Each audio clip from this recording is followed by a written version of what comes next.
Adani thing. Do you think that's why I refused to sign the very explosive. The Auditor General is going to come up with a report on Arror, Kimwarer, and Itare dams. Because it's only Itare dam where those Italian contractors are done 26%. Arror, they contract those Italians, and they were paying billions. They only put in a container.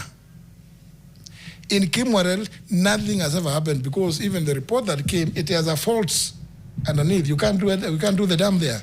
So remember, he has been doing those things, meetings with the Italian Prime Minister, the President.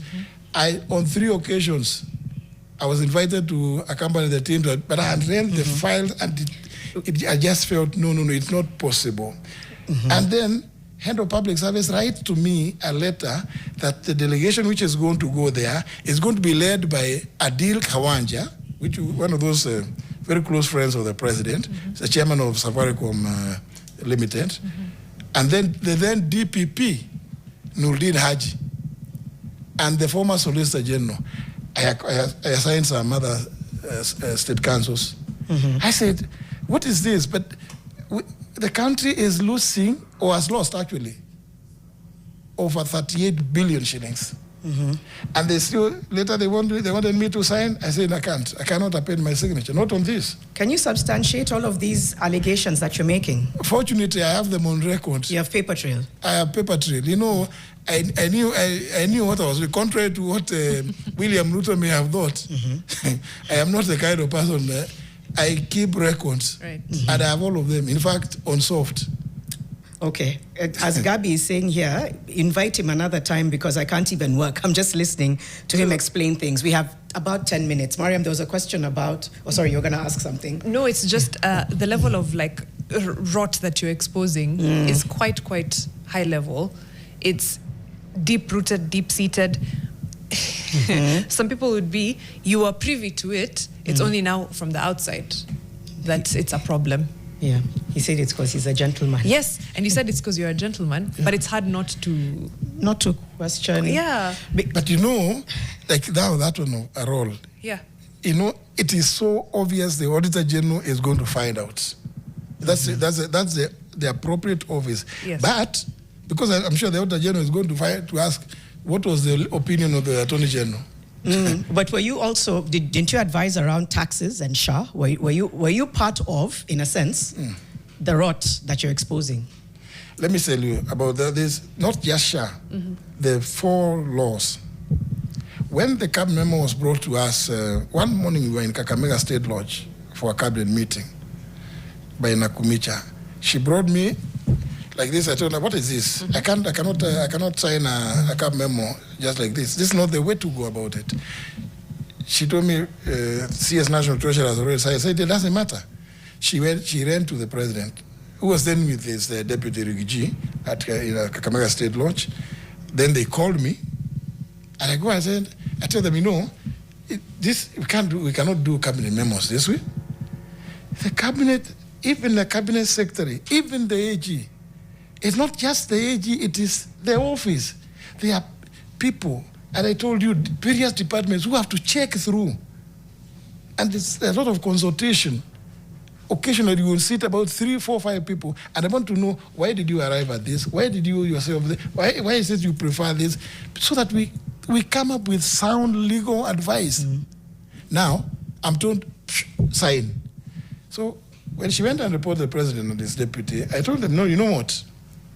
I can't sign. The President played with me, he told me, you know, JB, we promised people universal health coverage, what. I said, yeah, I am sympathetic to that because for me, it's good for the citizens of this country. But I told him, but you know, this procedure is not right. And besides, I've seen something that purports to be draft bills. If I'm going to agree to sign the CAB memo, these draft bills must be forwarded to me as Attorney General to review them with clear drafting instructions as what it is each bill hopes to achieve. That's 2 weeks ago.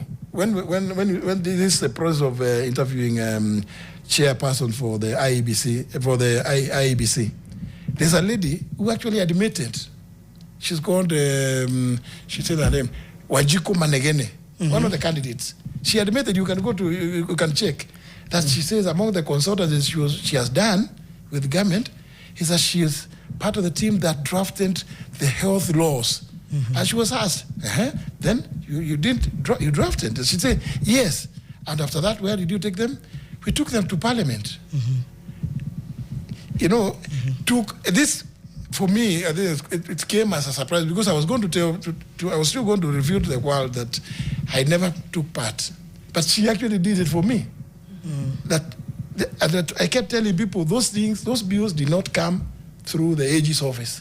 Because remember, you might be in the Council of Governors and a lot of issues with them. And that also some of the things I was pointing out to the president and his deputy then at Kakamega. Is this evidence you're willing to share? Yeah. About the not about some of the several views you've held. Yeah. And any of the allegations, you can share them with us. Like which one? Now that one, that one, you know, I don't even have to, because some of it, like the Kakamega one, for example. Can you share that? You see that one? It is those bills. Okay. They never came through the office of the Attorney General. And we have a fully fledged legislative drafting department of highly competent Kenyans. Some of them 20, 30 years experience in legislative drafting. Very, very highly regarded even within the Commonwealth. But people want to bypass that because of, of course, partisan vested interests. No wonder. Later we come to hear about 104 billion project. Are there people in cabinet who share the same views that you share, and they're currently in cabinet right now? I don't know. You must know. You know, many of them are very timid. They will not want to. They don't want to speak. In fact, some of them don't want to pick my calls, even on WhatsApp. They are too scared. Many of the cabinet secretaries who are there, they don't want to pick my calls even on WhatsApp. They are too scared that they might be found to have spoken to me. You know, and I know some others who are telling me, please, just get somebody to call on your behalf. On your behalf, then we can talk on the other. I mean, so what does that tell you? William Ruto has instilled such fear in the entire cabinet that people don't want to speak. And no, it is live and let live. I don't want to give you the obvious ones about the Adanis, because I have some background about it. He's the one who was clearly behind it. And I know this because when his advisor, Adani Mohammed, invited me to attend the COP28 in Dubai in 2023, he gave me a lot of information which ended up with the Adani deal about the airport specifically. Even during that same time, some Russian oligarchs who had offered to invest $1 billion here in Kenya. And again, it came from Adani Mohammed. In fact, I have even staff telling me that an NGO, I go and check, and there's no, I said the NGO council says we don't have any such company. No such thing is registered. Then, on the day we were coming from India, after that COP28, we flew to India for state visit, blah, blah. I am landing on my way back because Guru, this guy of Defki, you see Ruto around him. It's one of the Guptas. When Guru told me during breakfast on the day we were leaving Delhi, that, you know, that plane of the president is not good. I've chatted another one for him as we are going direct, get an executive jet. I've gotten him so I land in Dubai. Ruto is calling me. Those people, those Russians want you. They are there. They're in Dubai. They are waiting. You sign in. I said, you know, I'm just at the airport and I'm on transit. I am not leaving the airport. Right. He said, no, but they are there. Your people, your staff have already worked on the document. I said, no, I will need to go and review it in office. This document being the deal.